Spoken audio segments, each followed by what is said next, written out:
Ja.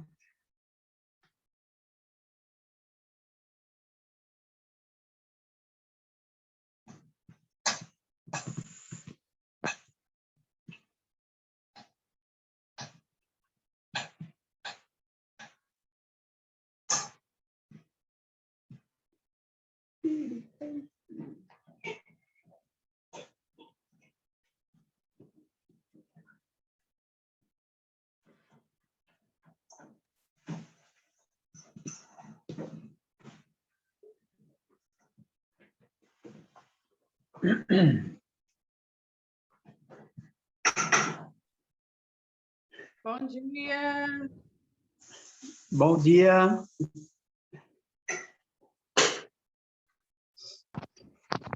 Bom dia.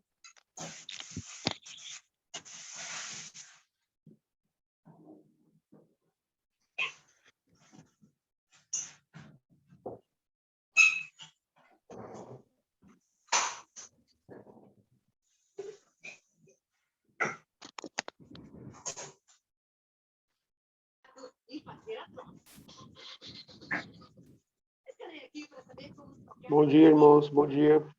Bom dia. Tudo bem, Éder? Tudo bem? Melhorando? Tô melhor, tô bem melhor. Graças a Deus, né? Bom dia. Tô comendo igual um leão. A Érica tá bem, Éder? Tá. Érica, o Natan? Tá todo mundo bem. Graças a Deus. Graças a Deus. Todo mundo bem. E eu tô melhorando. Que bom.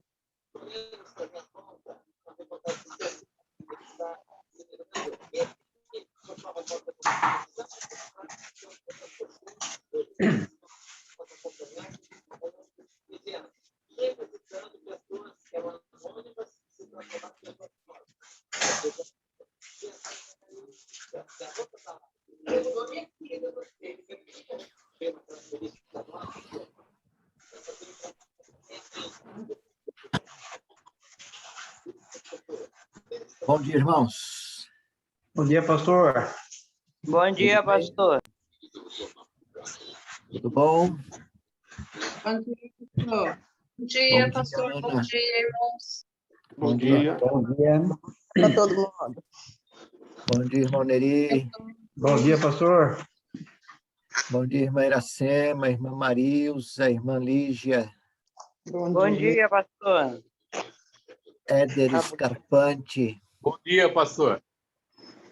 Bom dia, irmão Mário. Bom dia, irmão Joaquim. Irmão Joaquim está entrando ainda.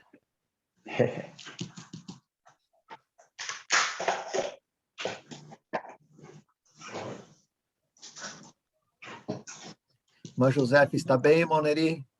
Graças a Deus, está aqui do lado, está bem. Amém. Está ouvindo aqui. Que bom.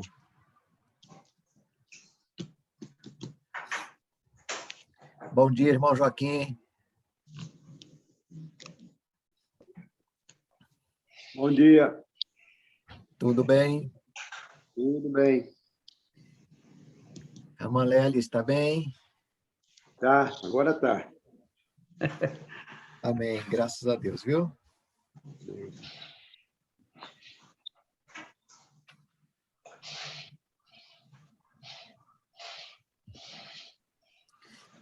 Só estamos esperando o Jonatas entrar para darmos início, tá bom? Ó, acabou de entrar.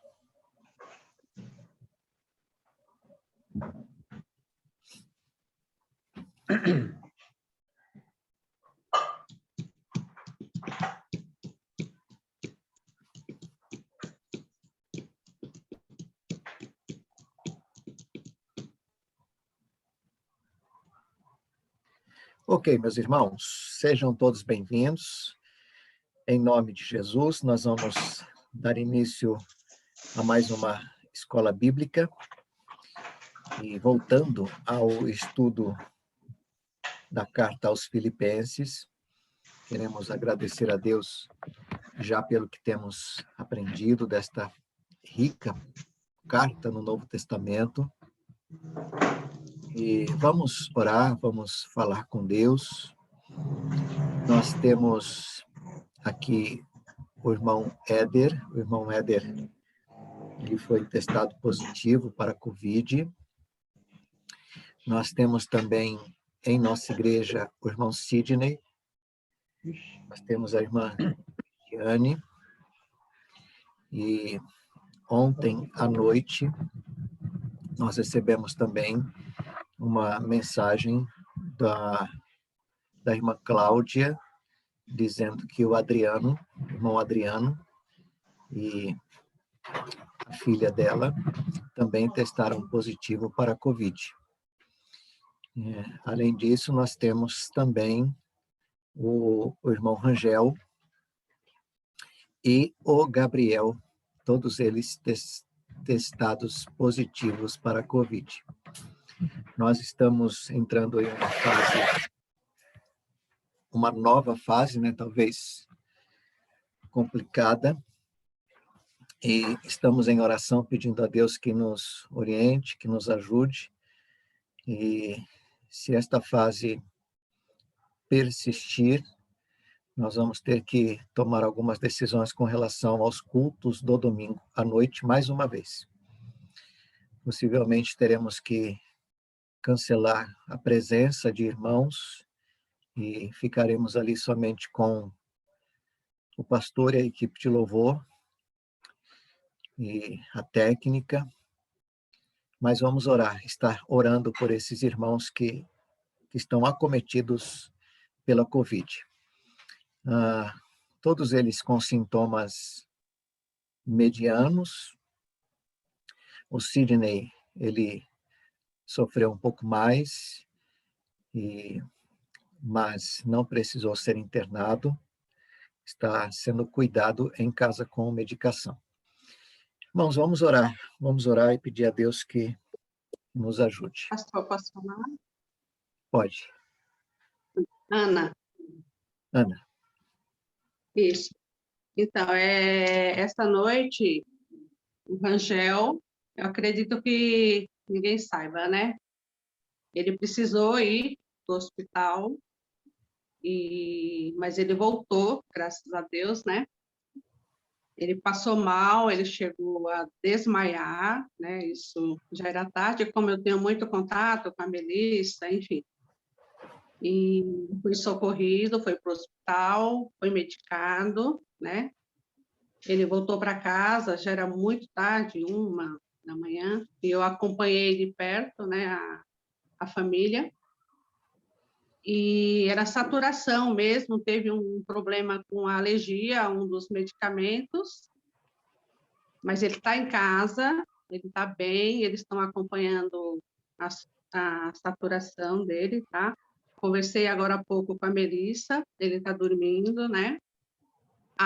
O Gabriel está no 4º dia da infecção, o Rangel está no 10º dia da infecção, ele está bem, tá? Ele está bem, a questão foi somente essa questão do remédio, por isso que houve essa questão do desmaio e foi todo um desespero mesmo.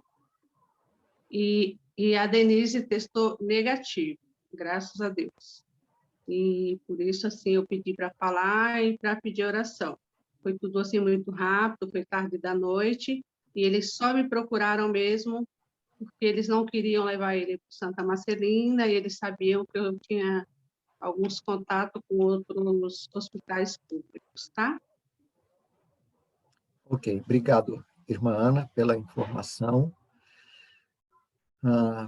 Vamos orar, irmãos, vamos orar, falar com Deus nesse momento. Senhor, nós te louvamos, nós te agradecemos pela semana que o Senhor nos deu. Agradecidos somos pela oportunidade de estarmos juntos, ainda que remotamente. Nós queremos, a Deus, nesta manhã, pedir ao Senhor que nos ajude. Nós vamos ler a tua palavra, nós vamos aprender com o Senhor através dela. E pedimos a Deus que o Senhor esteja da mesma forma abençoando o irmão Jonatas, que está com a responsabilidade e tem também esse rico privilégio de estar falando a respeito da tua vontade, fazendo uso do texto bíblico. Abençoa-o com sabedoria, com discernimento, ilumina a mente, o coração do irmão Jonatas, bem como cada um de nós que aqui estamos. Ó Deus, nós rogamos ao Senhor, no nome de Jesus, por esses amados irmãos que foram citados aqui, que neste momento, ó Deus, se encontram necessitados de sustento, de saúde, de cura. Ó Deus, necessitados estão da ação do Senhor nas suas vidas e pedimos ao Senhor, no nome de Jesus, alcança-os com a tua graça, com o teu poder. Também, ó Deus, a irmã Lélia, sustenta, ajuda, auxilia. Ó Deus, como nós precisamos do Senhor. É um tempo tão difícil, é um tempo de grandes lutas, é um tempo, Deus, de angústias, de dores, e como nós precisamos do consolo, do conforto, da orientação, da direção do Senhor em nossas vidas particulares, em nossas famílias, em nossa igreja. Ó Deus, nós pedimos ao Senhor, estenda as tuas mãos de misericórdia para continuar cuidando do teu povo. Ó Deus, nos ajude. Nós precisamos, ó Deus, ser blindados pelos teus cuidados. Ó Deus, que a tua mão de poder seja sobre nós. E que, ó Deus, o Senhor nos livre de quaisquer consequências mais sérias, ó Deus, deste vírus. Livra-nos de sermos infectados e aqueles que foram infectados, ó Deus, estenda as tuas mãos para curá-los, que brevemente eles estejam completamente restabelecidos. Obrigado, Deus, pela tua bondade, pela tua misericórdia. Nos colocamos em tuas mãos, pedimos graça, Deus, pedimos o teu poder sobre nós. Nós oramos assim, agradecidos, em nome de Jesus. Amém. Novamente, eu quero agradecer a presença de todos. Enquanto nós estávamos orando, outros irmãos entraram na sala com a gente. Deus os abençoe. Eu me alegro com a presença de cada um de vocês e os incentivo a continuarem conosco. A questão da internet, a questão do Zoom, tem cansado muitas pessoas, porque nós estamos hoje, em dia, muito ligados à questão da internet, até por conta do distanciamento. Mas, irmãos, em nome de Jesus, não deixem apagar o desejo que existe em cada um de vocês de aprenderem. Não permita que isto aconteça. É um tempo tão breve que nós passamos aqui, mesmo à distância, mesmo através do Zoom, da internet.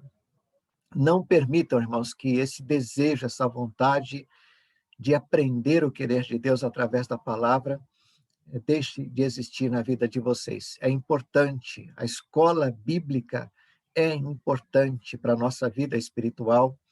O culto da noite é importante. O culto de quarta-feira, eu incentivo os irmãos a participarem, a compartilharem, aliás, a reflexão de quarta-feira. Às vezes eu olho ali, eu não costumo olhar o culto do domingo à noite, que fica gravado, eu não costumo ver, porque nós participamos ali, Mas o culto, aquela reflexão de quarta-feira, eu olho e às vezes eu vejo bem pouquíssimas pessoas mesmo ali vendo, aquela reflexão.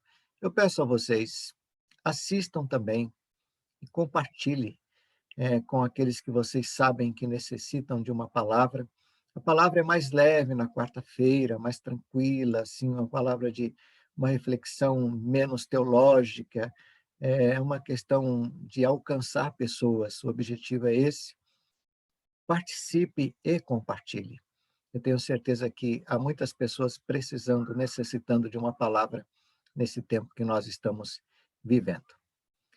Sejam todos bem-vindos, então, em nome de Jesus. Irmão Jonatas, pode assumir a palavra. Nós temos até 10h45, tá bom? 10h45 é o nosso tempo. E que Deus te abençoe, meu irmão. Amém. Obrigado, pastor. Deus abençoe a todos os irmãos nesta manhã. Que o Senhor abençoe aqueles enfermos, os guarde também. Nós passemos aí pelas lutas que temos, né, meus irmãos? São muitas, mas o Senhor tem sido conosco. Eu gostaria de pedir aos irmãos que abram lá a sua Bíblia no texto que nós estamos estudando, Filipenses no capítulo 3.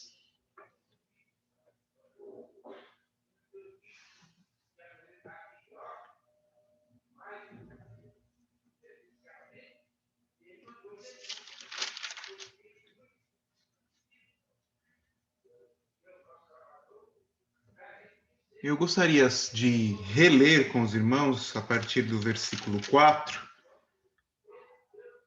até o 11, embora nós já tenhamos passado aí por esses versículos na aula anterior, né? Mas para relembrarmos aí o que nós estudamos, né, na última aula em que estávamos falando sobre Filipenses, né? Vamos ler então Filipenses 3, a partir do versículo 4, eu gostaria de ler com os irmãos esta passagem, né? Os irmãos atentos aí a essa leitura, para que nós pudéssemos aí fazer um link com a aula anterior e depois prosseguirmos com o estudo desta manhã. Diz assim o texto: embora eu mesmo tivesse razões para ter tal confiança, se alguém pensa que tem razões para confiar na carne, eu ainda mais. Circuncidado no 8º dia de vida, pertencente ao povo de Israel, à tribo de Benjamim, verdadeiro hebreu, quanto à lei, fariseu, quanto ao zelo, perseguidor da igreja, quanto à justiça que há na lei, irrepreensível.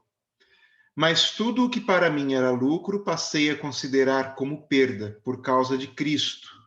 Mais do que isso, considero tudo como perda comparado com a suprema grandeza do conhecimento de Cristo Jesus, meu Senhor, por quem perdi todas as coisas. Eu as considero como esterco para poder ganhar Cristo e ser encontrado nele, não tendo a minha própria justiça que procede da lei, mas a que vem mediante a fé em Cristo, a justiça que procede de Deus e se baseia na fé. Quero conhecer Cristo, o poder da sua ressurreição e a participação em seus sofrimentos, tornando-me como ele em sua morte, para, de alguma forma, alcançar a ressurreição dentre os mortos. Amém, meus irmãos?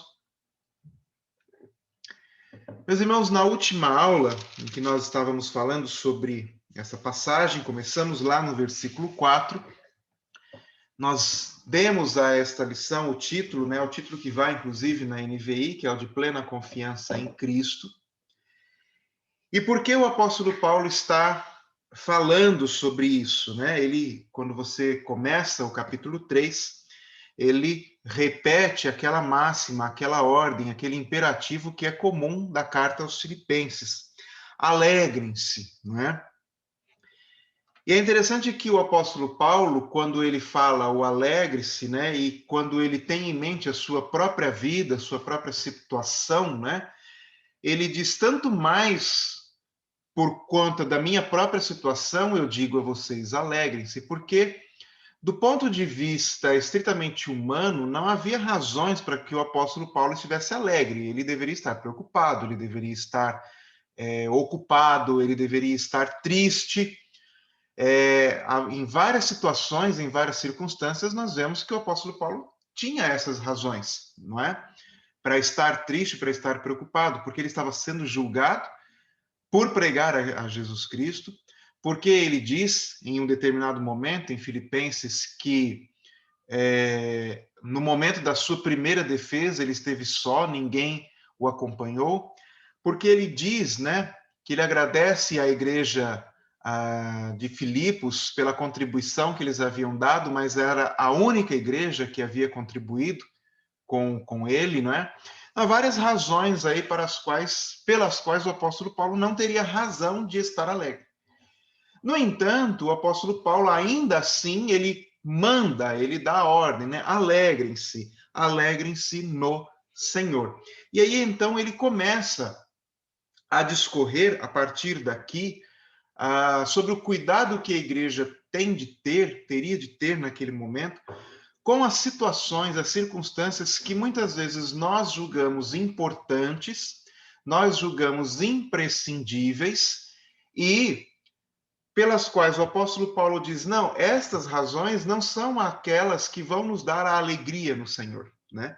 E aí ele começa lá no versículo 2, dizendo, olha, cuidado com os cães, cuidado com esses que praticam o mal, cuidado com a falsa circuncisão. E o apóstolo Paulo ele está aqui propriamente falando sobre os religiosos da lei, né?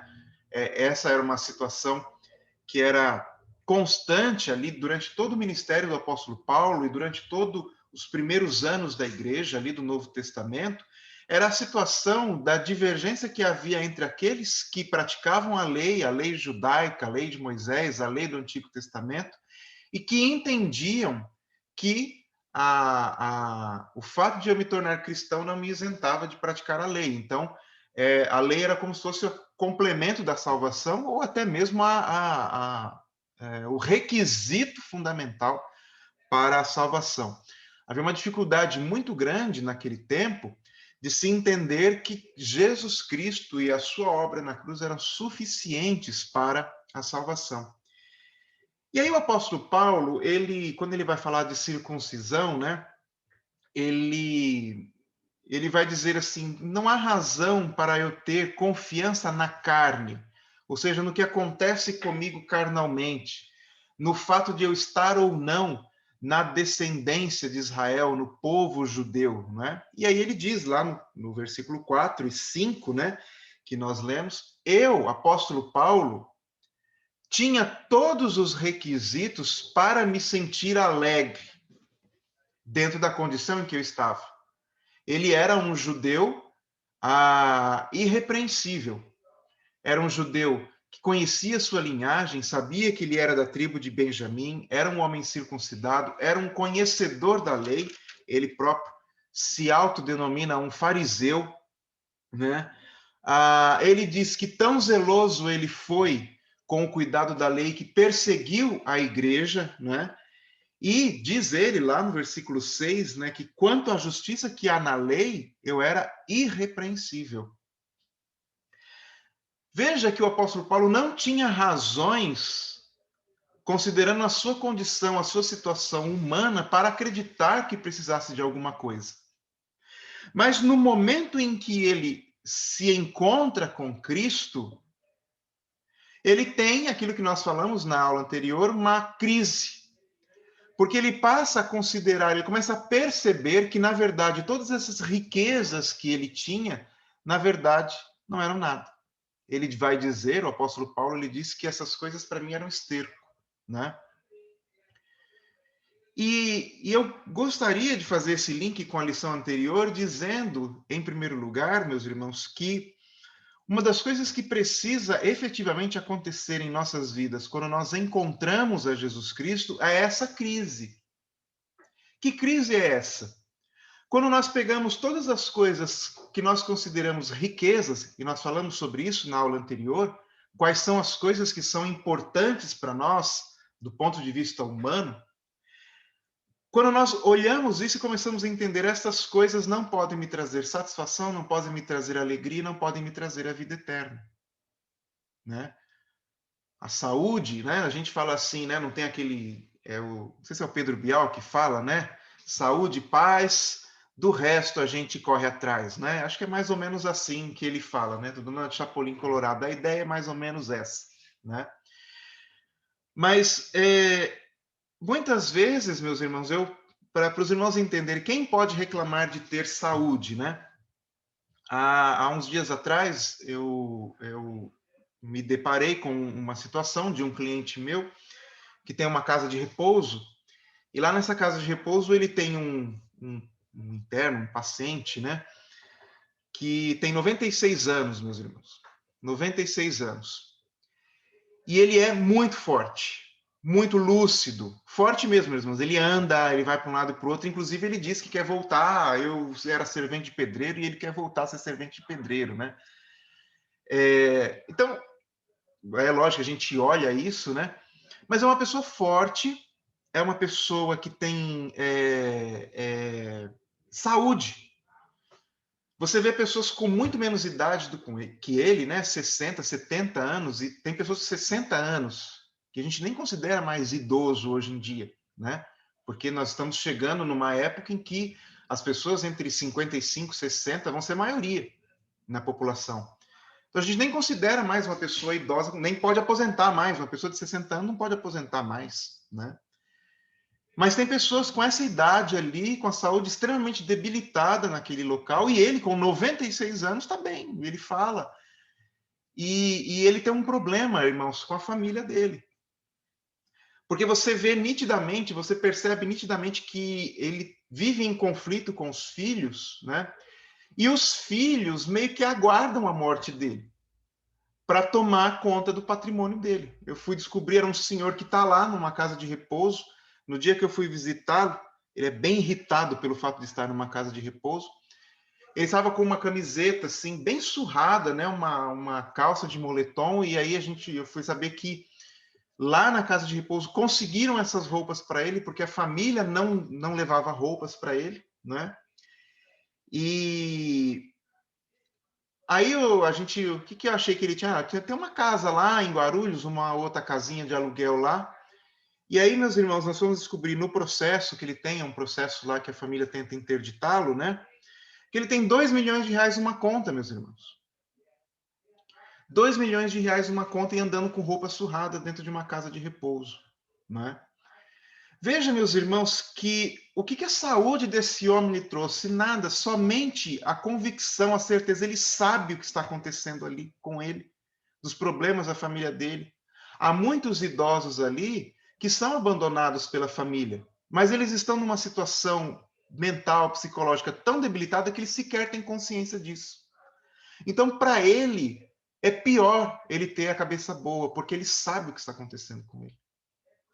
Então, veja, meus irmãos, que às vezes nem a saúde é uma bênção. Eu já contei para os irmãos a história daquela senhora que passou no Fantástico, uma senhora de 100 anos, né? Fez aniversário de 100 anos e brava. Eu não acho graça nenhuma em ter 100 anos. Todo mundo que eu conheço já morreu. Meu marido já morreu, meus filhos todos já morreram, né? Aí ela falava assim, o que eu sou? Eu sou uma peça de festa que colocam lá para dizer, olha a velha de 100 anos, ela falando desse jeito, né? Então ela não sentia alegria na sua própria saúde, na sua própria longevidade. Então nem mesmo a saúde, meus irmãos, quando nós pensamos nisso, desconectado da vida espiritual, nem a saúde é bênção, né?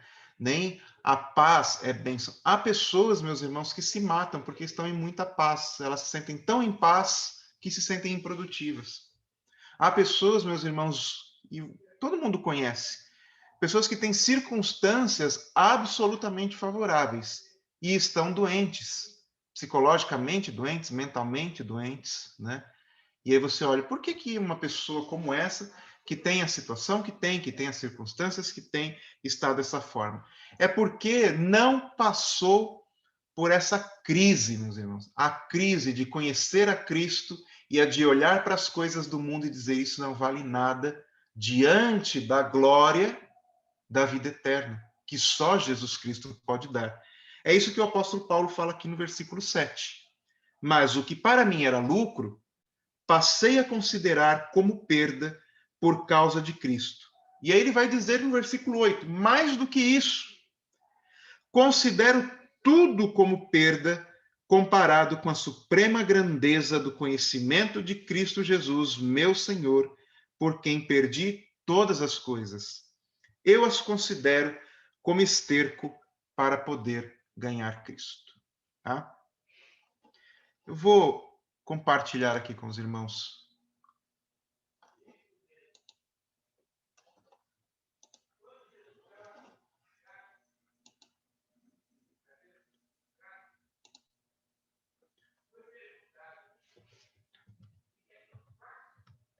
Nós falamos, né, na aula passada, né, as coisas que são indispensáveis para a vida, né? Na vida material, na vida pessoal, né? Emprego, moradia, alimentação, família, amigos, profissão, saúde, né? Assim como para o apóstolo Paulo, né, o que era indispensável era a sua condição como um bom judeu cumpridor da lei, né? Hoje nós não vivemos esse dilema da lei, né? Mas nós vivemos os nossos dilemas, sim, porque nós buscamos e trabalhamos por essas coisas, né?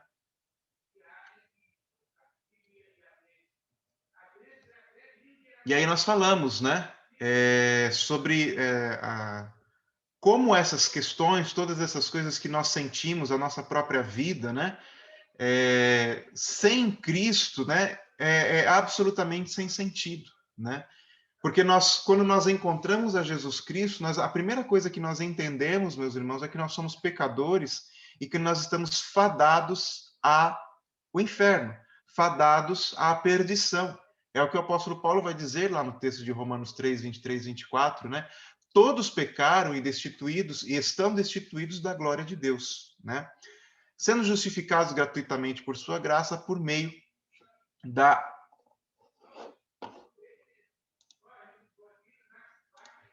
da redenção que há em Cristo Jesus, tá, meus irmãos? Então, veja que aqui eu tenho esse ponto, né, que nós chamamos de crise, né? Eu lendo aquele teólogo suíço, né, o Karl Barth, que ele diz que é um embate, né?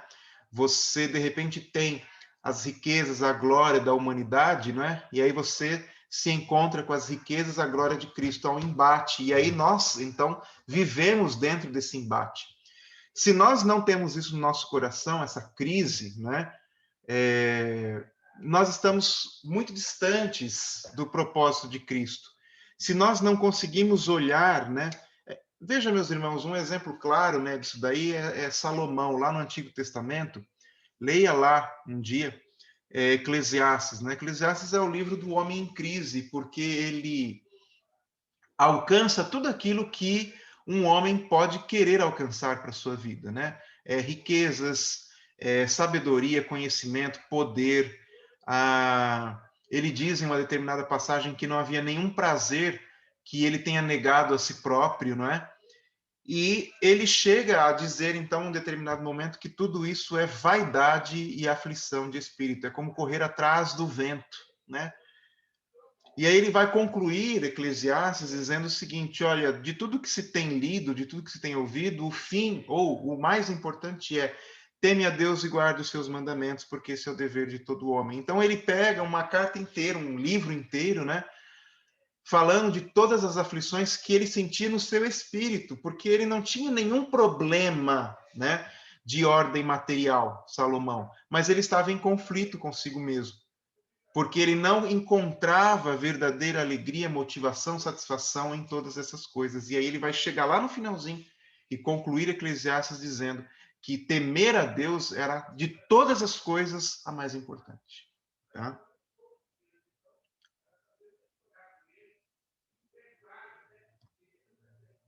Gostaria de falar essa frase me chamou a atenção essa semana, né?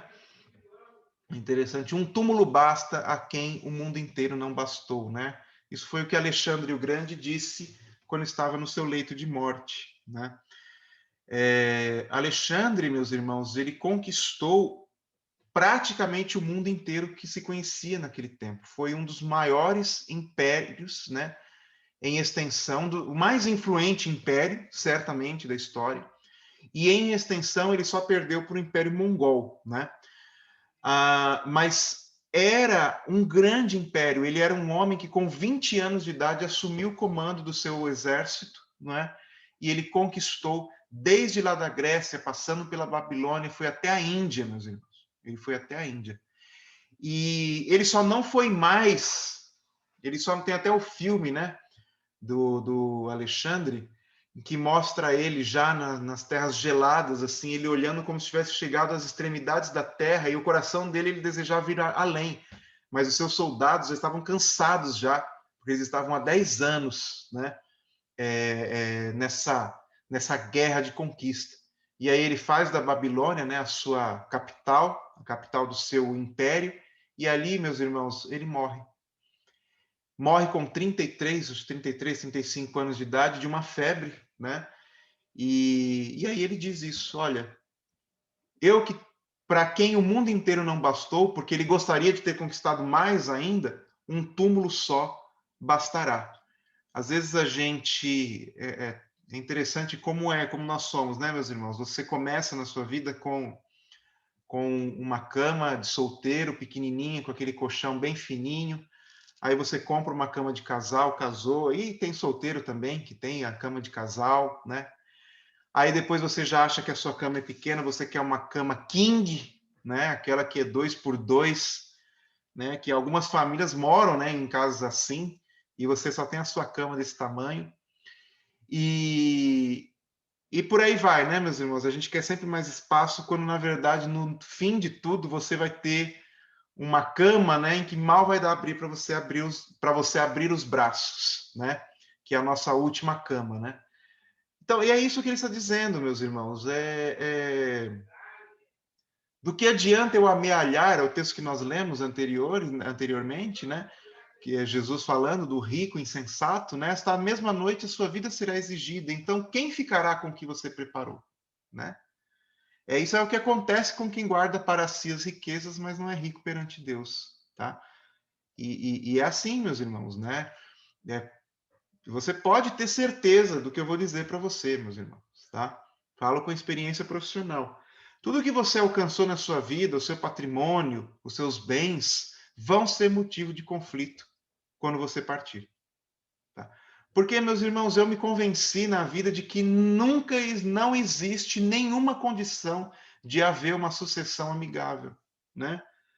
Essa semana, uma semana bem difícil, né? Bem complicada, né? Eu acho que eu vi tanta gente brigando essa semana que eu fui a uma reunião e eu não sei se eu já contei isso, eu tinha ido a uma reunião com uma família, né, de um inventário, e eles estavam bem, né, estava tudo tranquilo, tudo feliz, né, chegamos lá, fizemos uma proposta de partilha, e todo feliz, né, meus irmãos, todo mundo estava feliz. E quando eu saí de lá, a senhora lá, a viúva, me ligou e falou, foi só você sair daqui que a briga começou.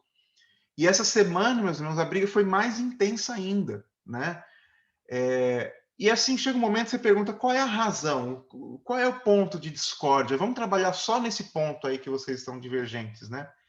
E aí eu fui descobrir, meus irmãos, que o ponto de divergência deles é um valor, porque o falecido deixou uma conta onde ele recebia aposentadoria e ele tinha o 13º, um dinheiro lá do salário, que acho que era 15 mil reais, e a viúva disse, esse dinheiro é meu, e os filhos dizem, não, esse dinheiro tem que dividir para todo mundo. Esse é a briga, tá, meus irmãos? Num patrimônio que tem 4 imóveis, eles estão brigando por causa de 15 mil reais. É isso que vai acontecer com o seu patrimônio. Por isso que a Bíblia fala, né, que a traça, né, consome. É isso que é a traça, meus irmãos, né? No fim das contas, ninguém fica com nada, né? Vamos para hoje, meus irmãos. Nós vimos, então, tudo aquilo que nós entendemos que são as coisas mundanas, que são importantes, mas que não podem preencher, não podem dar aquela alegria que o apóstolo Paulo fala no versículo 1 do capítulo 3, tá? Então eu quero falar nessa manhã, meus irmãos, sobre as verdadeiras riquezas do crente, baseado nessa passagem, a partir lá do versículo 9 aliás, o versículo 8 do capítulo 3 de Filipenses, tá?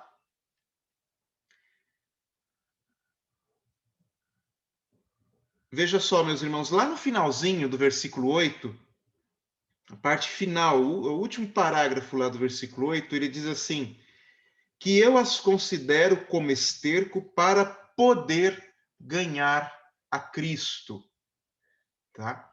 Eu as considero, o que ele considera como esterco? Todas as coisas da carne, da humanidade, todos os preceitos da lei, né, no caso de Paulo especificamente ali, porque ele estava combatendo, né, isso, né, essas pessoas que dentro da igreja diziam que era necessário cumprir os rituais da lei para alcançar-se a vida eterna. E ele está dizendo, diante de Cristo, não que a lei não seja boa, não seja importante, mas diante de Cristo isso não tem valor, porque a obra de Cristo já substituiu a obra da lei, não é?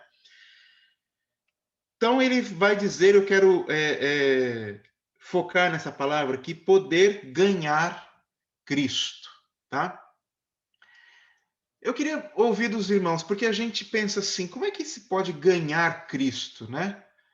O que os irmãos entendem quando ouvem essa expressão ganhar Cristo, né? Não é estranho isso, né? Ganhar Cristo. Eu deixo as outras coisas do mundo para poder ganhar Cristo. O que os irmãos entendem aí quando ouvem essa expressão?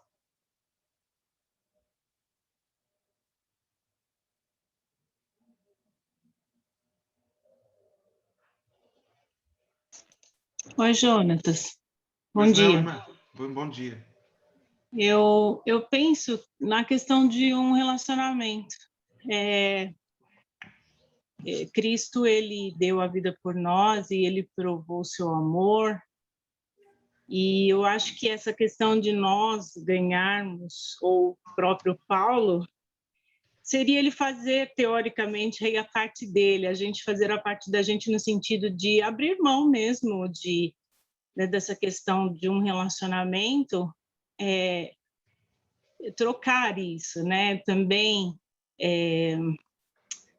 como Cristo fez o sacrifício, né? É claro que nós nunca chegaremos nem perto do que ele fez, mas a gente também se sacrificar, abrir mão de coisas que a gente acha que tem valor,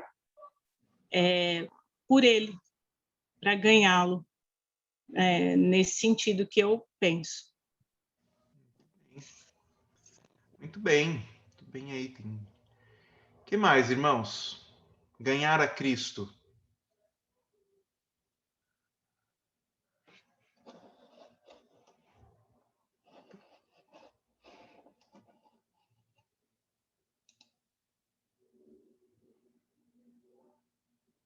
Não, meus irmãos?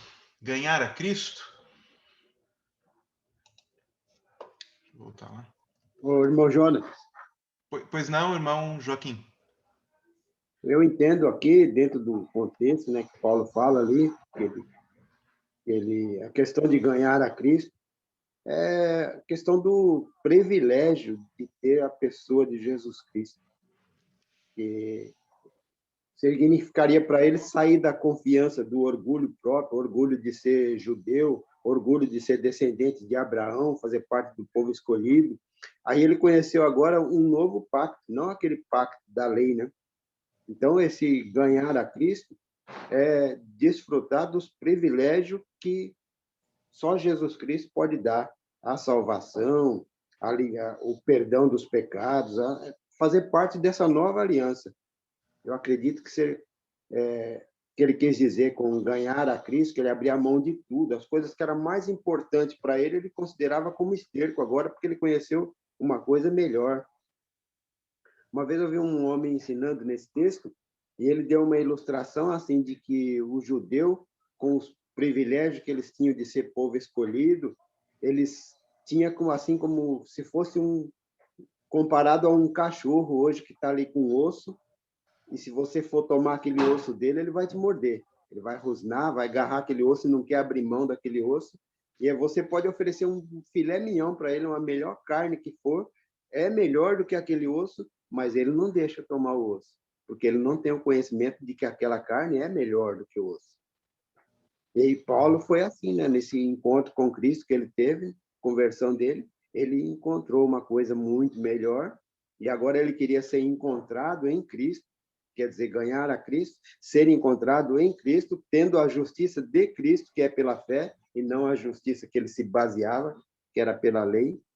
Então, era uma mudança bem radical na vida dele. Então, agora era uma nova vida, uma nova visão, uma nova esperança que ele tinha, porque ele percebeu que ele estava se agarrando em alguma coisa que não ia levar ele a lugar nenhum.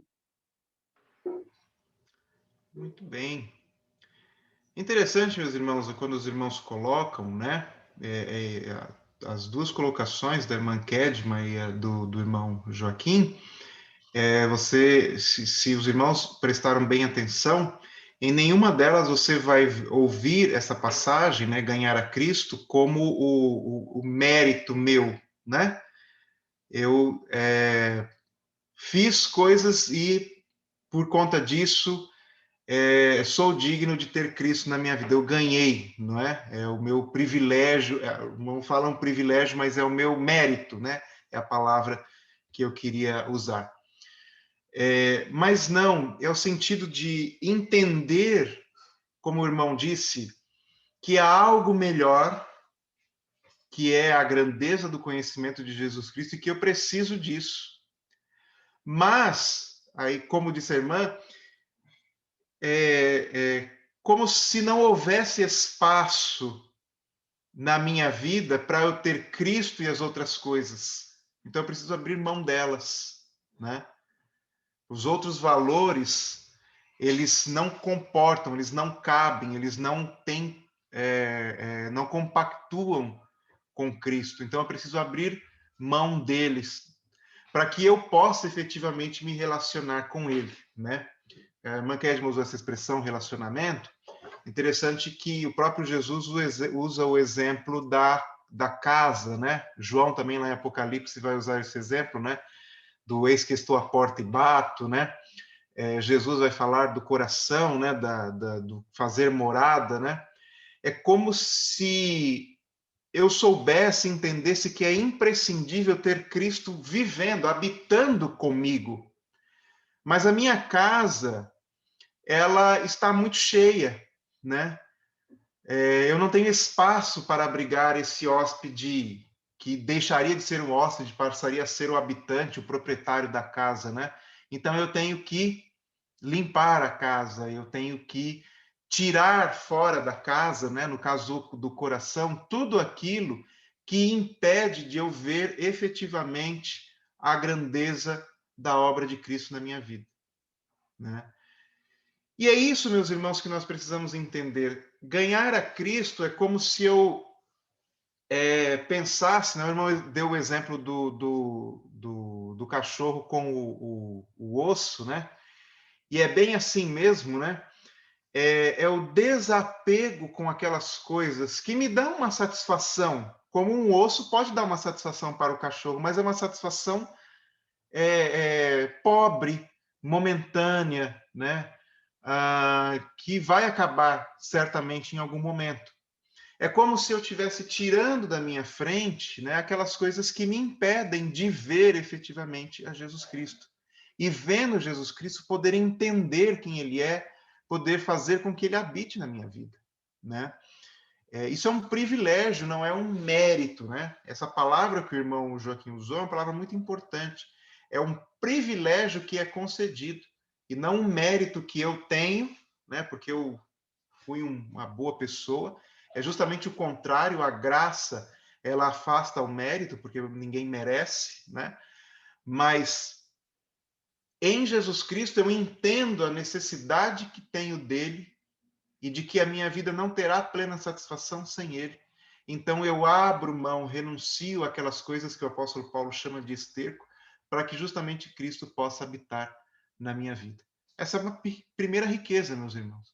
A riqueza de ter Cristo habitando na minha vida. A riqueza de ter Cristo habitando na minha casa. A riqueza de ter Cristo habitando no meu ser, né? No meu coração, na minha mente, nos meus negócios, enfim, em todo lugar, Jesus Cristo está habitando. Essa é uma grande riqueza para a qual eu tenho que fazer desinvestimentos, digamos assim, né? O que é desinvestir, né? Eu tenho que parar de investir nas coisas materiais que eu julgo que podem me trazer satisfação. O apóstolo Paulo, ele julgava que lhe traria satisfação e plenitude a sua condição como um judeu cumpridor da lei. Ele entende em Cristo que isso não era verdade, então eu paro de investir nisso e começo a investir naquilo que efetivamente pode me trazer, e o apóstolo Paulo usa essa palavra, né, lucro, né? Qual é o lucro verdadeiro? A vida eterna, né? Então essa é a primeira grande riqueza que nós devemos perseguir, meus irmãos, porque dela decorre todas as outras, né? De todas as outras coisas que nós julgamos importantes para a nossa vida, meus irmãos, ter Cristo na minha vida que vai me proporcionar, tá? Na semana passada nós falamos, por exemplo, sobre saúde emocional, né, como uma coisa imprescindível, né, que nós consideramos necessário para as nossas vidas, meus irmãos, né? E de fato, quando nós começamos a pensar em todos os valores do mundo, é impossível nós termos uma saúde emocional. Eu estava ouvindo aquele Leandro Carnal dizer o seguinte, que neste mundo, normal é ser louco, né? Porque esse é o pressuposto que você tem, né? Como é que você pode, meus irmãos, viver nesse mundo, nessas circunstâncias, com tudo que se apresenta para nós, e você andar? Não tem como. Eu somente tendo a mente de Cristo na minha vida é que eu consigo entender que isso tudo que nós estamos vivendo, meus irmãos, é um momento. Que a vida realmente é a vida eterna com Jesus Cristo. É loucura realmente a vida que a gente tem, meus irmãos. Às vezes eu fico olhando para mim mesmo tem sido tão difícil, meus irmãos, porque eu não tenho reclamado nem um pouco de trabalho. O trabalho tem vindo bastante. Mas, assim, as condições em que nós temos trabalhado, meus irmãos, são muito, muito difíceis, né? Essa história de... Cada um tem a sua perspectiva sobre isso, mas, para mim, irmãos, é muito ruim essa história de home office, né? E quando alguém fala para mim, olha, eu precisava ver alguma coisa, não, pode deixar que eu quero sair de casa, né? O cliente fala assim, olha, eu preciso que você tire uma segunda via da certidão de nascimento, eu vou. Sério, mas eu estou fazendo isso. Eu saio de casa e vou no cartório fazer um trabalho que eu normalmente pediria para o cliente, porque eu quero sair, né? Não dá, chega uma hora que você começa a tremer dentro de casa, de tão difícil que é ficar, e parece que você nunca sai, está sempre trabalhando. De noite você está trabalhando. Essa semana eu estava dormindo, meus irmãos, e deixei o celular ligado, aí eu ouvi aquele barulhinho de notificação. WhatsApp, meus irmãos, eu não sei se é coisa de Deus, se não é. Tem hora que eu acho que não é, meus irmãos, porque é uma coisa assim... você já percebeu que para você se desconectar do WhatsApp, você tem que se desconectar de tudo, né? Não existe uma forma de você deixar o WhatsApp offline, ele está sempre online. E aí eu ouvi, era 2h da manhã, meus irmãos, uma notificação, o som da notificação, e eu não consegui dormir mais. Enquanto eu não fui lá, não peguei, não ouvi, e depois que eu ouvi, irmãos, 2, 3h da manhã eu estava respondendo o cliente, né? E aí depois que passa, você vai, dorme, o que dá na cabeça de uma pessoa mandar uma mensagem para um profissional 2, 3h da manhã, né? Aí depois eu fiquei, mas o que dá na cabeça de um profissional responder uma mensagem nesse horário, né? E aí eu passei aquela noite, eu não dormi, né?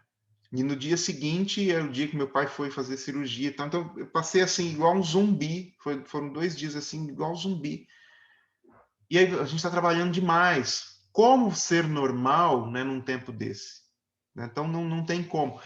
Aí é onde eu digo, por que nós, irmãos, podemos partilhar, ter certeza de alegria? Porque nós sabemos, irmãos, esta é a nossa condição terrena. A nossa vida efetiva é a vida eterna. A nossa pátria é a pátria celestial. Amém? Vamos para o segundo ponto, meus irmãos. Versículo 10. Lá estamos ainda em Filipenses, capítulo... na verdade, é o versículo 9, tá, meus irmãos? Versículo 9. Capítulo 3 de Filipenses. E diz o seguinte: e ser encontrado nele, não tendo a minha própria justiça que procede da lei, mas a que vem mediante a fé em Cristo, a justiça que procede de Deus e se baseia na fé. Tá? Versículo 9, Filipenses 3. Segunda riqueza, né, das verdadeiras riquezas do crente é viver segundo a justiça de Deus. Tá, meus irmãos? Vamos entender isso, o que é viver segundo a justiça de Deus. O apóstolo Paulo, meus irmãos, quando está escrevendo aqui aos Filipenses, ele tinha, antes de conhecer a Cristo, que a justiça, a verdadeira justiça era aquela da lei. Enquanto eu estiver seguindo a lei, enquanto eu estiver cumprindo a lei, enquanto eu for um judeu zeloso, eu estarei cumprindo a justiça de Deus. Essa perspectiva de Paulo como um judeu naquele tempo.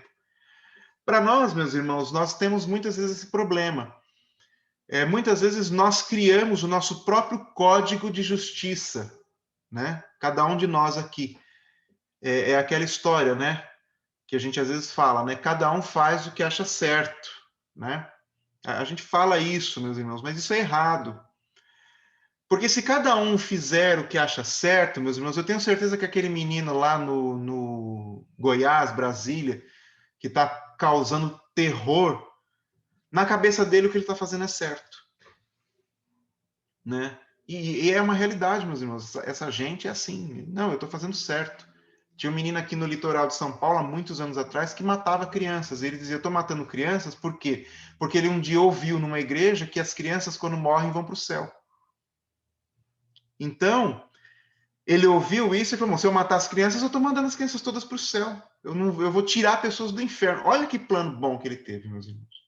Não é? Então, veja, está fazendo o que é certo, o que ele acha certo, a sua própria justiça.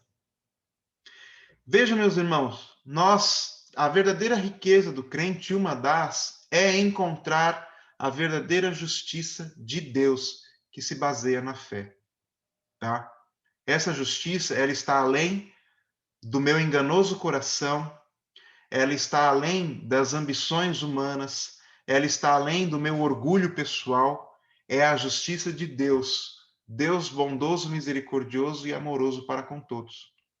Tá? E justo para com todos também. Né? Essa é a verdadeira justiça de Deus, viver segundo a justiça de Deus. E qual é a justiça de Deus? A que se baseia na fé. Que fé? A fé no Filho, a fé em Jesus Cristo. Quando eu começo a entender que não é o que eu acho certo, mas o que a justiça de Deus me manda fazer, eu começo a encontrar a verdadeira felicidade, meus irmãos, a verdadeira riqueza da vida. Ter a justiça de Deus internalizada em mim. Saber que o que eu estou fazendo é o que Deus quer que eu faça realmente para a minha vida. Tá? E isso em todos os aspectos, viu, meus irmãos? Isso é algo bem difícil, né? É uma das perguntas que já me fizeram, né? E já devem ter feito para o pastor, para o irmão Joaquim, para todos os irmãos aí que ensinam, né?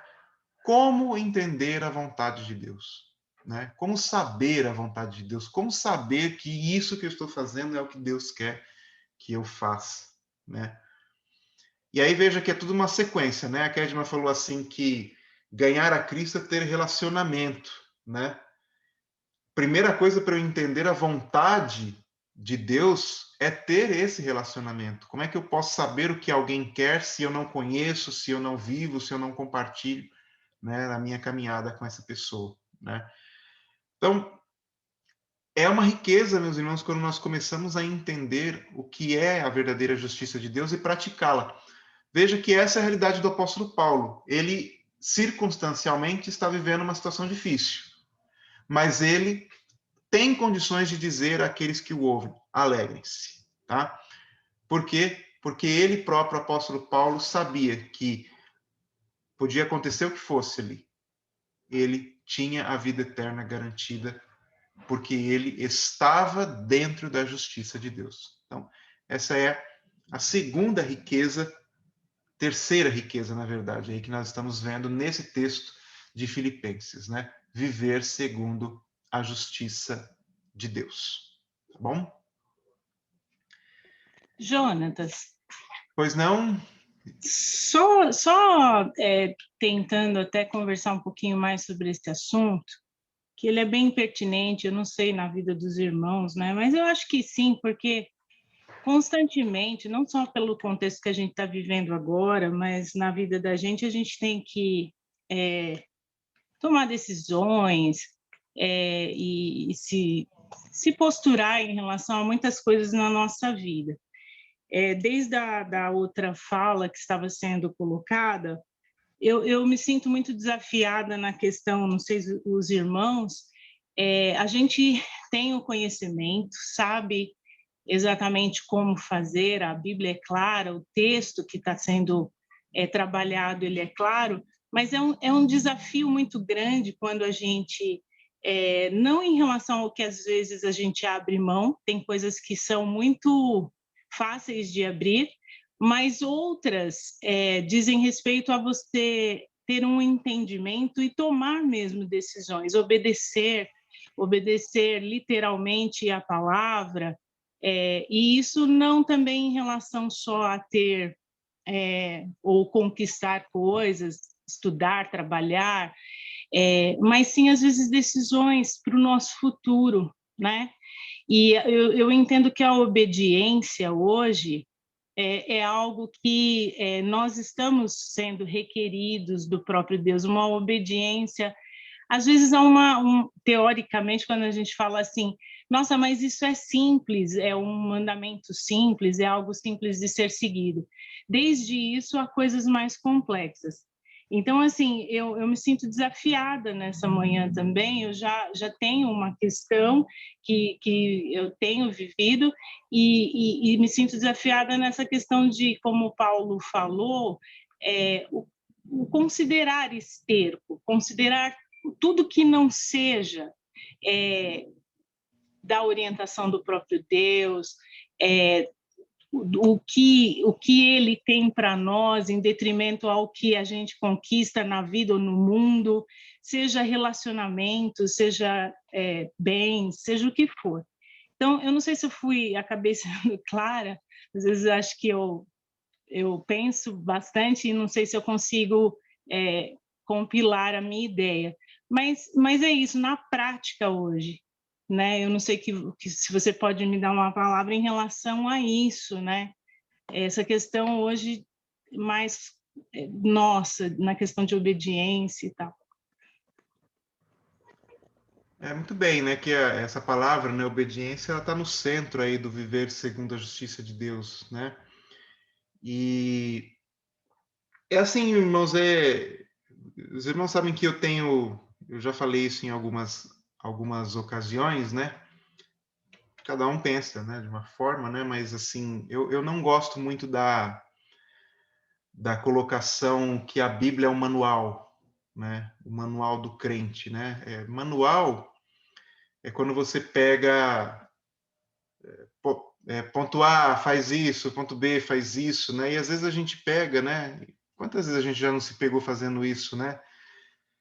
A gente está vivendo as nossas circunstâncias, os nossos dilemas, e a gente fica procurando versículos que me deem uma direção, né?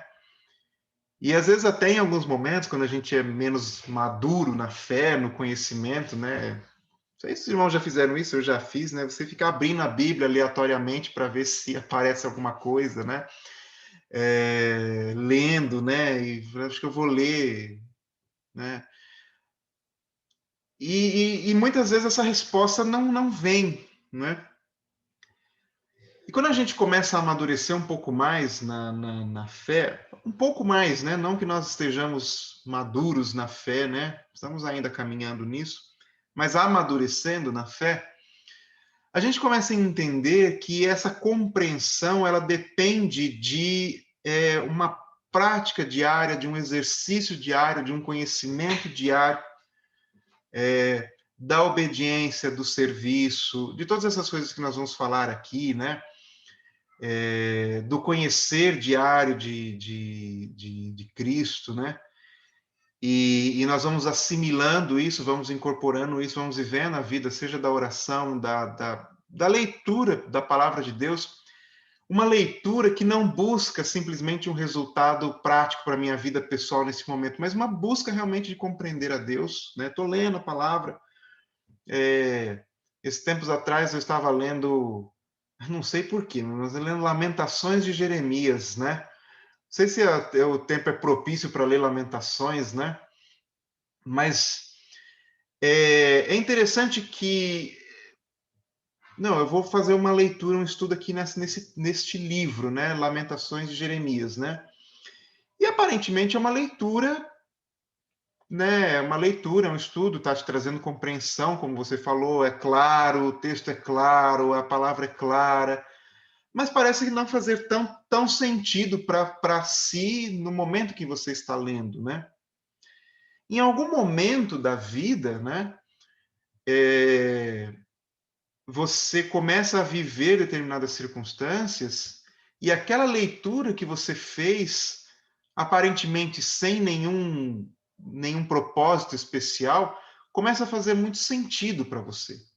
E você começa a entender. Isso é a obra do Espírito Santo nas nossas vidas, fazendo com que nós possamos entender, seja da busca que nós temos pela oração, seja da busca que nós temos pela leitura da palavra, seja até mesmo das experiências que nós temos na vida, e que nós erramos, mas é que nós olhamos para trás e a gente vê, já errei nisso, ou já fui bem sucedido nisso, né?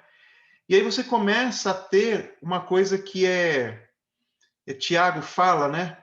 Sabedoria, né? A palavra de Deus, né, nos diz lá em Tiago, né, se algum de vós tem falta de sabedoria, peça a Deus, né? Pensam, o que é a sabedoria, né?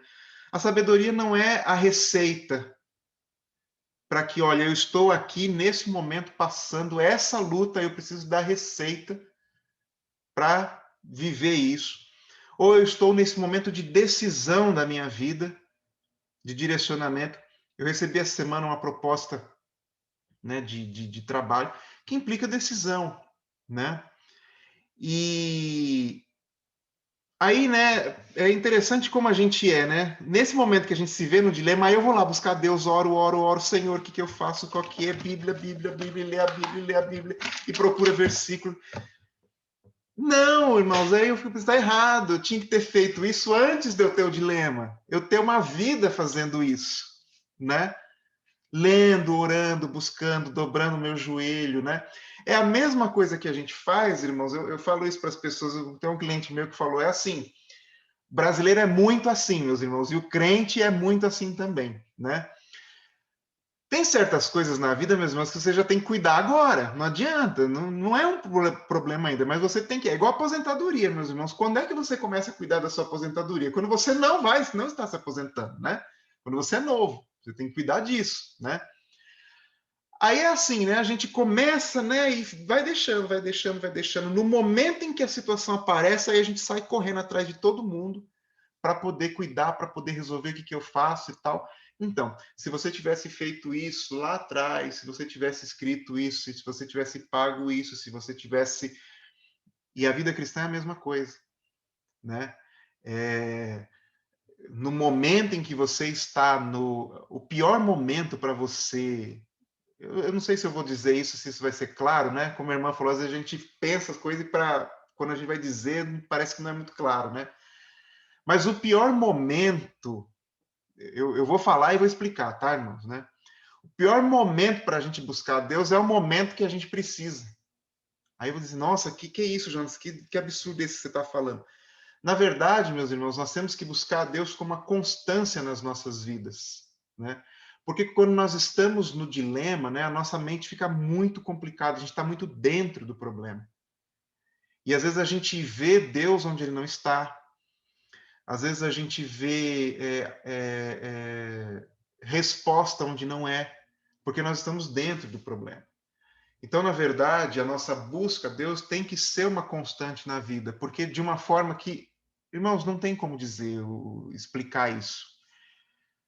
Quando nós precisarmos da ação dele, vai acontecer de uma forma que a gente não entende, né? Eu já vi isso tantas vezes, mas eu tenho aprendido tanto isso nos últimos anos, né? Eu vou falar uma coisa aqui para os irmãos, eu já contei essa história, mas há muito tempo o pastor Rinaldo não ouviu. Então, se os irmãos falam, de novo essa história, mas o pastor Rinaldo não ouviu essa história, então eu vou contar de novo, né? Mas, irmãos, quando eu era adolescente, o sonho da minha vida, o sonho da minha vida era ser oficial da polícia, né? Eu fui policial um tempo, mas eu queria ser oficial, eu queria ser comandante, né? E eu fiz tudo, meus irmãos, tudo. Não faltou nada. Eu orei muito, eu busquei a palavra do Senhor, eu não perdi um culto. E fazia o que competia a mim. Eu estudei, eu treinei, eu prestei vestibular na FUVEST, meus irmãos. O primeiro ano que eu prestei vestibular na FUVEST, a FUVEST é um dos vestibulares mais difíceis do Brasil. Eu passei na primeira fase, então a etapa do estudo eu venci, né? Aí tinha uma etapa de treino. Eu lembro que quando eu peguei o edital do exame da escola do Barro Branco, né? Tinha lá que tinha que nadar, e eu não sabia nadar. Aí, né, foi o que eu fiz, o que a gente geralmente faz. Aí eu corri atrás, né?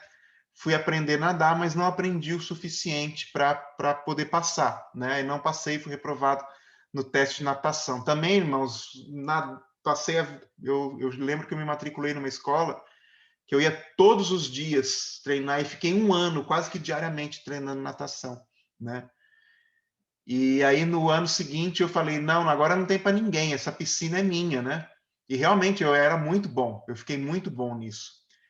Mas aí foi quando eu descobri, né, que eu era um homem hipertenso, né? Porque eu fui fazer o teste, o médico lá foi aferir a pressão, estava 18/12, meus irmãos, eu com 19 anos. Enfim, irmãos, muitas coisas aconteceram e eu nunca me esqueço que das 2 primeiras vezes que eu prestei, eu fui com amigos meus e eles passaram e eu não. E o dilema do meu coração era: nenhum deles conhece a Deus, não conhece a palavra, e eles estão sendo abençoados e eu não. A primeira vez que eu fui com 2 amigos meus, eles passaram e eu não. A segunda vez que eu fui, eu encontrei no ônibus um amigo meu e ele falou assim: nossa, Jonathan, você está indo para onde? Eu estou indo para São Paulo, que eu vou prestar aula. Eu também vou. Foi assim que nós encontramos, né? E aí eu perguntei para ele perguntou para mim: onde você vai ficar? Eu vou ficar na casa da minha tia lá e tal. E você? Não sei onde eu vou ficar, eu vou procurar lá uma pensão alguma. Não, vamos lá para casa da minha tia. Levei ele para casa da minha tia aqui em São Paulo. E ele prestou, ajudei o menino, ele não sabia andar aqui em São Paulo, eu ia com ele, no dia que eu não tinha exame, eu ia com ele, porque ele não sabia. Aí ele passou e eu não, né? E um ano depois, meus irmãos, da última vez que eu tentei, houve um acidente envolvendo esses 3 amigos meus e mais um outro amigo. Eles estavam vindo daqui de São Paulo, indo para o interior, onde a gente morava, e eles sofreram um acidente. Esse meu amigo que eu encontrei no ônibus, ele morreu. Um outro amigo meu, que também prestou comigo, passou, ele ficou em estado vegetativo. Eu fiquei sabendo que ele faleceu há pouco tempo, mas ficou muitos anos em estado vegetativo, né?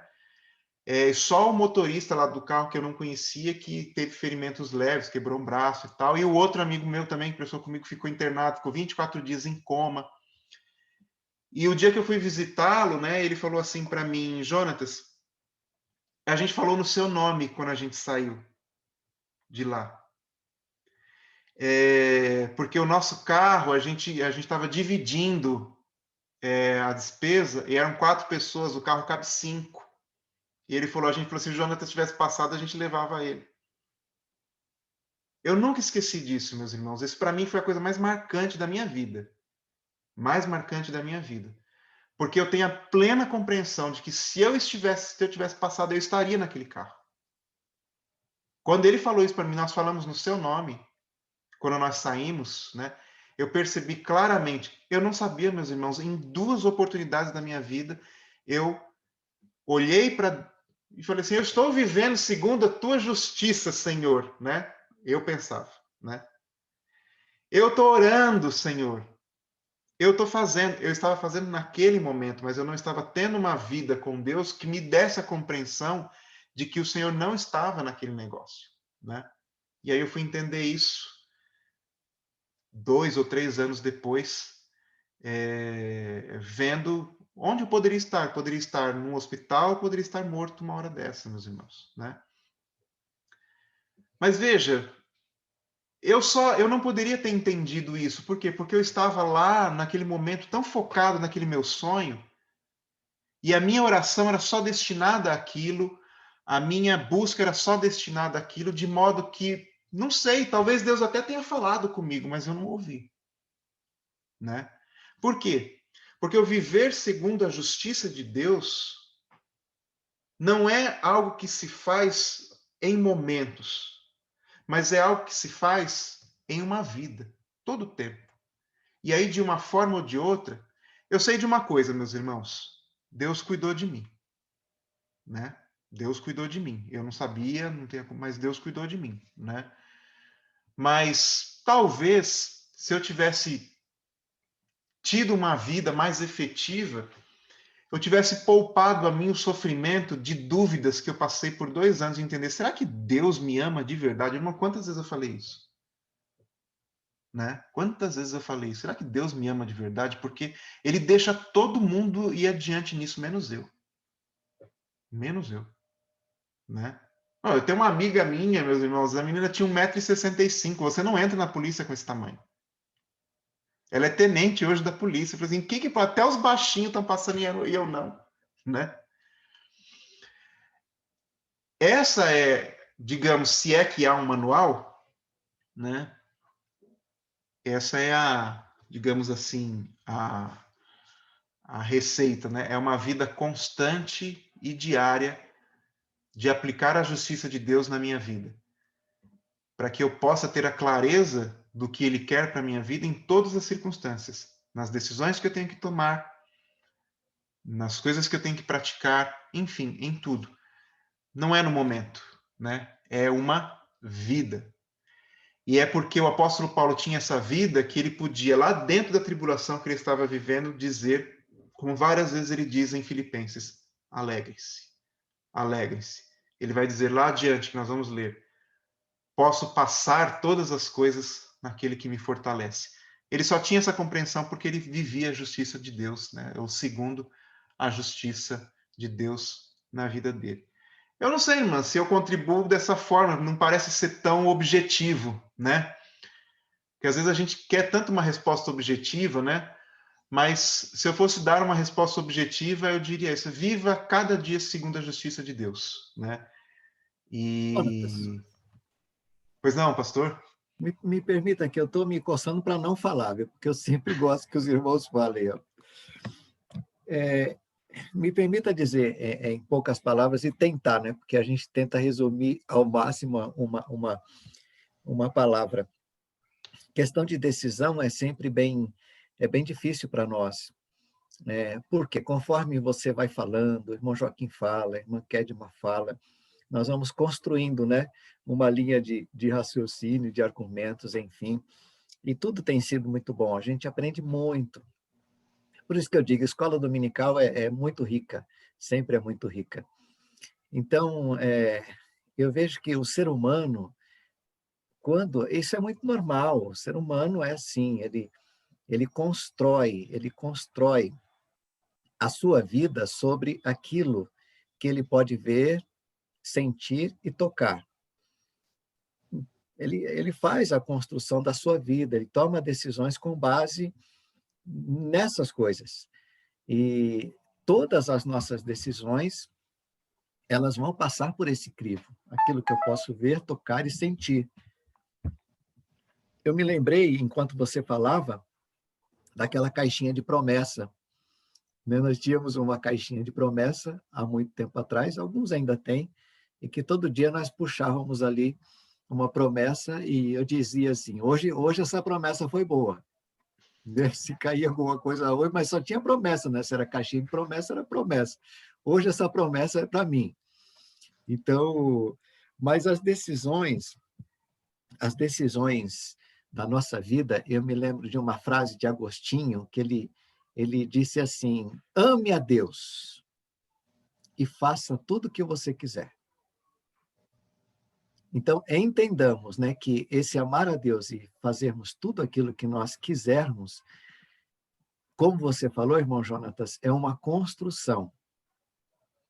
É uma construção, é uma crise entre deixar de decidir sobre aquilo que eu posso ver, tocar e sentir, e olhar para Hebreus e dizer que eu creio em Deus, e eu creio que eu sou galardoador das promessas daqueles que o buscam.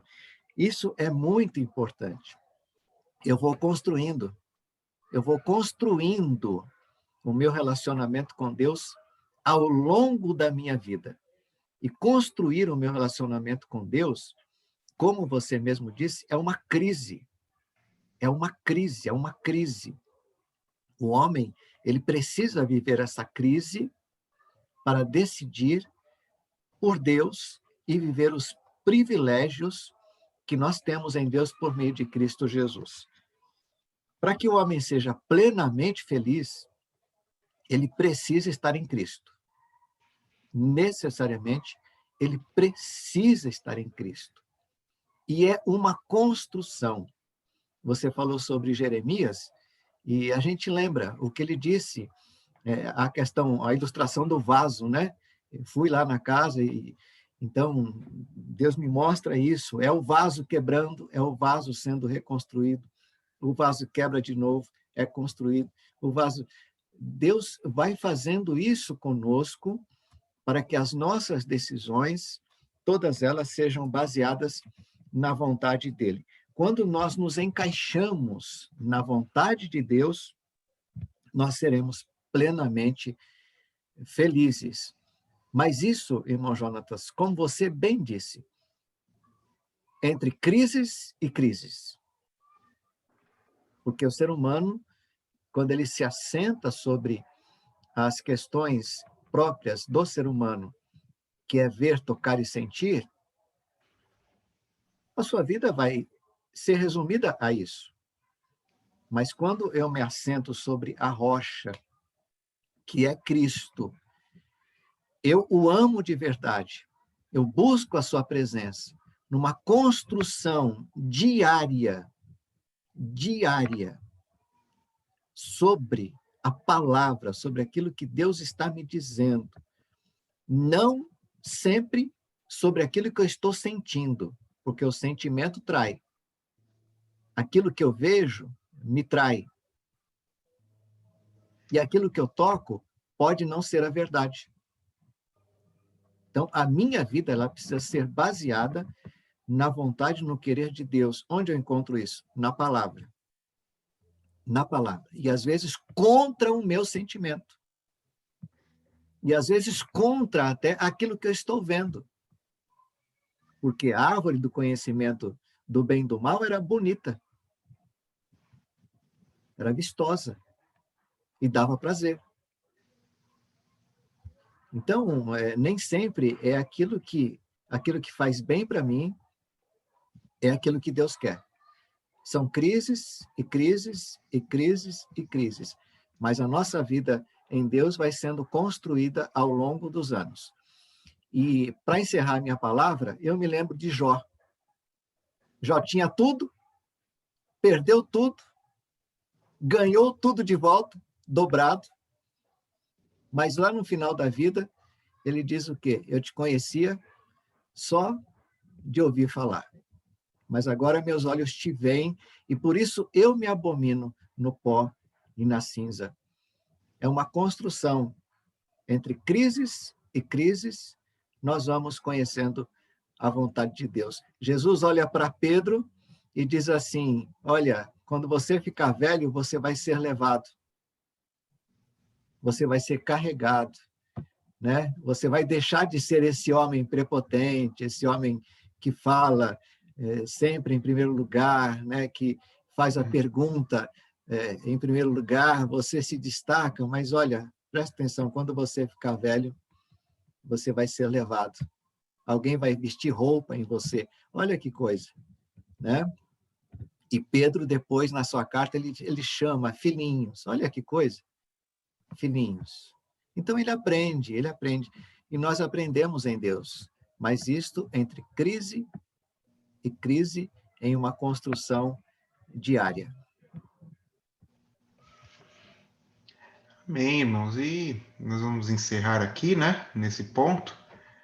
Esse terceiro ponto, que é o viver segundo a justiça de Deus, né?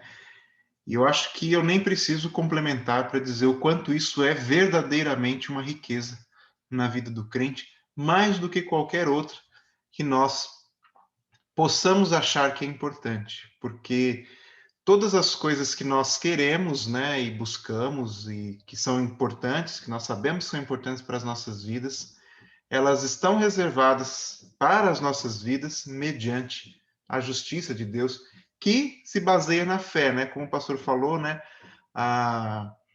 As coisas humanas, elas podem nos trair, né? Os sentidos nos traem, né? Mas a fé nunca trai. Que maravilha, né, meus irmãos? A fé nunca trai. Então, o texto do apóstolo Paulo é justamente viver segundo a justiça de Deus, que se baseia na fé. Né? A fé que ele encontrou em Jesus Cristo. Ele tinha todas as coisas carnais. Ele tinha a circuncisão, ele tinha a família, ele tinha o nome, ele tinha o conhecimento. E ele deixa tudo isso de lado para perseguir algo que ele não via. Ele não via a vida eterna, ele não via a salvação, né? Mas ele perseguia essas coisas pela fé, né? Pela fé em Jesus Cristo, né? E é isso aí, meus irmãos, né? Que nós possamos fazer isso, trazer isso para as nossas vidas como riqueza, né? A justiça de Deus, nós vamos falar dos outros pontos nas próximas lições, mas certamente esses três nos bastam para hoje, ganhar a Cristo, viver segundo a justiça de Deus, né? Esses nos bastam para amanhã desta EBD, e que possamos na semana, né? Eu acho que é por isso que a gente não pega todos, né? Tem vários ali, né, meus irmãos? Porque a gente tem que aprender um por um, assimilar um por um, né? E vamos levando isso daí. Tá bom, meus irmãos? Deus abençoe, meus irmãos. Não sei se algum irmão quer colocar alguma coisa. Nós já estamos encerrando, já passei do tempo que me foi dado, mas tenho certeza que com proveito aí para os irmãos, né? Deus abençoe, pastor. Eu lhe devolvo a palavra. Amém, meus irmãos. Vamos orar, irmãos, vamos orar. Eu quero pedir ao irmão Joaquim que abra o microfone, por favor, e vamos estar orando, encerrando a nossa escola bíblica de hoje. Lembrando daqueles amados, são muitos, e se não lembrarmos os nomes, vamos estar orando durante a semana por cada um deles. E orando também pelo dia de hoje, agradecendo a Deus pela escola bíblica, orando pelo culto da noite. Por favor, irmão Joaquim, interceda por nós, e após a oração do irmão Joaquim, nós estamos encerrando a nossa escola bíblica,